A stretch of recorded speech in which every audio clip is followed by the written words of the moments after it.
2001 እና 2 አካባቢ በተደጋጋሚ ስለ ዲጂታል ፔይመንት ስለ ፊንቴክ ይናገሩ ነበር።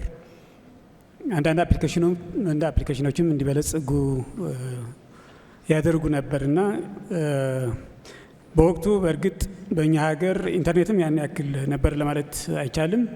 2000 ማለት ቴክስት መሴጅ የጀመረበት ጊዜ ነው። ደሞዝ ወደ የፋይናንስ ዲፓርትመንት እየሄድን ተሰልፈን የምንቀበልበት ጊዜም ነበር በወቅቱና ያኔ ስለ ፊንቴክ፣ ስለ ዲጂታል ፔይመንት፣ ስለ ኢፔይመንት እነዚህ መሳሰሉ ነገሮች ይናገሩ ነበር። አሁን ከደረስንበት አንጻር ምን ይሰማዎታል? ያ ራዕይ እውን ሆነ ወይስ የሚቀረው ነገር አለ የሚለው ነገር እና ከዚህ ጋር አያይዘው የፊንቴክ ደረጃችንን በዚህ አጋጣሚ አብራርተውልን እንጨርስ። መልካም። ለረጅም ዘመናት የኢትዮጵያ ኋላ መቅረት የኢትዮጵያ ሻል ካሉት በብዙ ዲስታንስ ወደ ኋላ የቀረች መሆኗ ከሚያሳስባቸው ዜጎች አንዱ ነኝ። ይህንን ዲስታንስ በምን ማጥበብ እንችላለን? እያንዳንዱ እነሱ የሄዱባቸውን ፉት ስቴፕስ እየተከታተልን የምንሄድ ከሆነ አንደኛ አንደርስባቸውም፣ ሁለተኛ አዳዲስ ርቀቶች ይፈጠራሉ።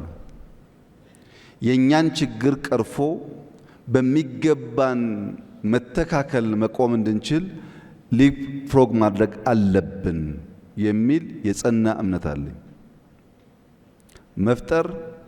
መፍጠን ብቻ ሳይሆን በአንዳንድ ጉዳይ መዝለል አለብን የሚል የጸና አቋም አለኝ። አንተም እንዳልከው የዛሬ 18 ዓመት ገደማ እኛ የሞባይል መኒን ሀሳብ አይደለም ሲስተም ሶፍትዌር ዴቨሎፕ ስናደርግ ኤምፔሳ አይታወቅም፣ ኬንያ ውስጥ አልነበረም። ሲስተሙን ዴቨሎፕ አድርገን ለጊዜው ለነበሩ የፋይናንሻል ሴክተር ኃላፊዎች ስናቀርብ ግን ልክ አሁን ኤአይ እንደሚፈራው ይፈሩት ነበር። ይሄ ለኢትዮጵያ አይሆንም፣ ሲሲቲቪ ስንልም ለኢትዮጵያ አይሆንም። ባይዘው ኤቲኤም የጀመርነው እኛ ነን። አሁን እንደሚባለው እንዳይመስላችሁ አይሆንም ብቻ ነበር ጉዳዩ። የኔ ሐሳብ ግን ቪዛ ካርድ ኢትዮጵያ ውስጥ ኢንትሮዲዩስ አድርገን ሰዎቻችን ቪዛ እየያዙ ባንኮች ተስፋፍተው ብራንቻቸው በጣም ትንሽ ስለነበረ ሪሞት ኤሪያ ባንክ ብራንች እየፈጠርን በቪዛ ካርድ መገበያየት የምንችልበት እድል ረጅም ዓመታት ስለሚወስድ በሞባይል መኒ ብንጠቀም ወይም ሞባይል ዋሌት የሚባለውን አሁን ብንጠቀም በርከት ያሉ ሰዎች ሞባይል ካላቸው ባጠረ ጊዜ ውስጥ ቪዛ ካርድ ሳንይዝ የባንክ ስርዓት ካልነበረው ወደ ሞባይል ዋሌት እንዘላለን ማለት ነው። ሞባይል ዋሌት ያላቸው ሀገራት አሁን የመጨረሻው ቴክኖሎጂ ያላቸው ሀገራት ናቸው። ቪዛ ካርድ መያዝ ባይዘው አሁን የፋራ ነው ታውቃላችሁ። እንዳትይዙ። ወደ ሞባይል ዋሌት ያደገበት ዋናው ምክንያት አንድ ሞባይል ፎቶ የምናነሳበት፣ ዜና የምንሰማበት፣ የምንገዛበት፣ ብር የምናስተላልፍበት አንድ ብቻ ሞባይል ማለት። ድሮ አይታችሁ ከሆነ በተለይ ዲያስፖራዎች እንደምታውቁት 2፣ 3፣ 4 ቪዛ ካርድ ይይዛሉ ዲያስፖራዎች። ምሳ ሲጋብዟችሁ አንዱን ያወጡና ያስገባሉ፣ አንዱን ያወጡና ያስገባሉ። አንዳንዱ ክሬዲት፣ አንዳንዱ ዴት ሊሆን ይችላል የያዙት ካርድ። ግን እኛ ካርድ ለማናቅ ሰዎች ስንት ካርድ አለው የሰውዬ? አንዳንዱ ያለው እኮ 10 ብር ሊሆን ይችላል፣ እዳም ሊሆን ይችላል።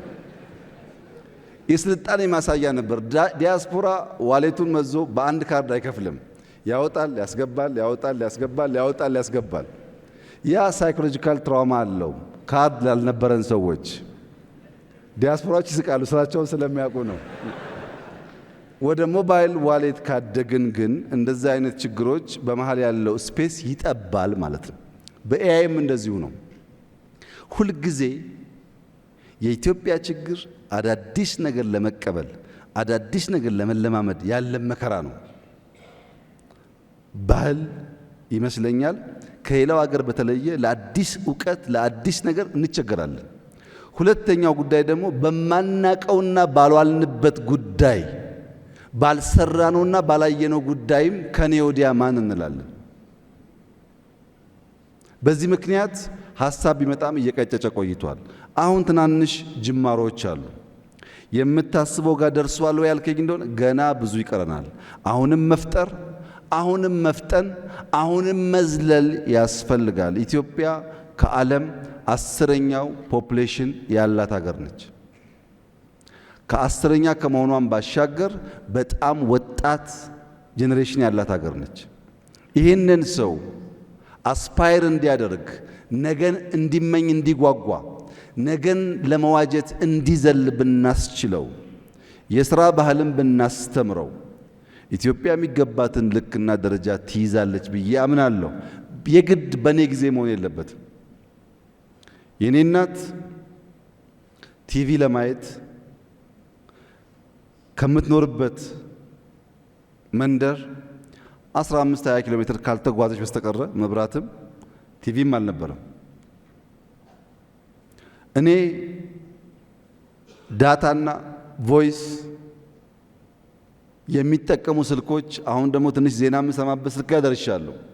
ልጄ ያንን እንድትደግም ግን አልፈልግም። ልጄ እኔ ባለፍኩበት መንገድ እንድታልፍ አልፈልግም። የእናቴን አብዝቼ የምመኝ ከሆንኩ ቅድም ልጁ እንዳለው መደብ ነው የምመኘው ማለት ነው። እኛ ድሮ የምትሉ ሰዎች መደብ ነው፣ ምንም የለም፣ ምንም የሚያጓጓ ነገር የለም። ያን እንደ ፕሮብለም አውቀን ከዚያ የሚነቀስ ጠቃሚ ነገር ካለ ወስደን የነገውን ደግሞ ኤምብሬስ የምናደርግ ከሆነ የምናስብበት ደረጃ እንደርሳለን። አሁን ጀመር ነው ብዬ አስባለሁ። ሲጠቀለል እኔ የኢትዮጵያን ኢኮኖሚ የማይበትን የመጨረሻ አረፍተ ነገር ለማንሳት በጣም ዲፕ ተኝታችሁ ስትነቁ ወዲያው ካልጋችሁ ዘላችሁ አትነሱም። ትንሽ ትንጠራራላችሁ፣ ስትሬች ታደርጋላችሁ። ሰው ልክ ነቅቶ ወዲያው እንቅስቃሴ አይጀምርም። የኢትዮጵያ ኢኮኖሚ እንደዛ ነው የማየው። ከዲፕ እንቅልፍ መነቃቃት ጀምሯል፣ ስትሬች ማድረግ ጀምሯል። ግን መራመድ እንዲጀምር መታገዝ አለበት። የሚያኩራራ ቦታ አልደረስንም። ከእንቅልፍ ነቅተናል፣ ስትሬች እያደረግን ነው። ትንሽ ፑሽ አድርገን ከገፋ ነው ግን የምንልበት ቦታ ይደርሳል ብዬ ተስፋ አደርጋለሁ። አመሰግናለሁ።